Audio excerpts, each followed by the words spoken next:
Hi everyone, today I'm reviewing the markings of a right incomplete cleft lip repair. I've noticed that right-sided clefts have increased in incidence in my practice. I start off by marking the alar bases and columellar base, for I mobilize the alar base more medially and superiorly, and then the oral commissures are marked, for this helps to set Nordhoff's point.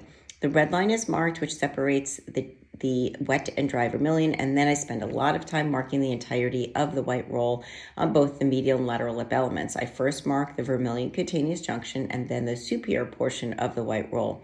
I find that marking the entire white roll helps to more accurately determine Cupid's bow peak and draw from the medial lip and Nordhoff's point on the lateral lip. You just follow the cascade of the dots. Here I'm marking the lateral Cupid's bow peak and then the trough. And then I measure this distance with calipers and transpose this to determine the medial Cupid's bow peak. This width ends up being around 3 millimeters. Of course, this varies from patient to patient.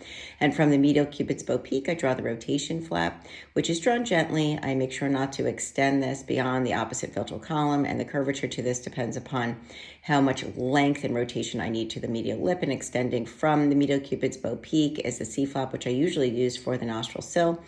Marking Nordhoff's point is essential, for it sets the vertical height of the lip. You mark this where the white roll is still robust, and then where the vermilion is the thickest on the cleft side. Extending from Nordhoff's point is the advancement flap, and I don't extend this beyond the alar base on the cleft side in a triangular wedge excision in the nares to narrow it. I don't use triangular flaps along the vermilion. I instead use a convexity along the cleft side and a concavity along the non-cleft side, and then a Z-plasty release of the upper lip frenulum. Here are all the final markings. You will note that in this incomplete case, I did not mark a vertical wedge excision on the cleft side. Usually in incomplete cleft lips, you worry that the lip will end up too long on the cleft side, so you need this triangular wedge excision vertically on the cleft side to shorten it. I did not need it in this case. Again, you have to individualize your markings to the anatomy of each patient. I hope this was helpful. As always, leave your questions in the comments below.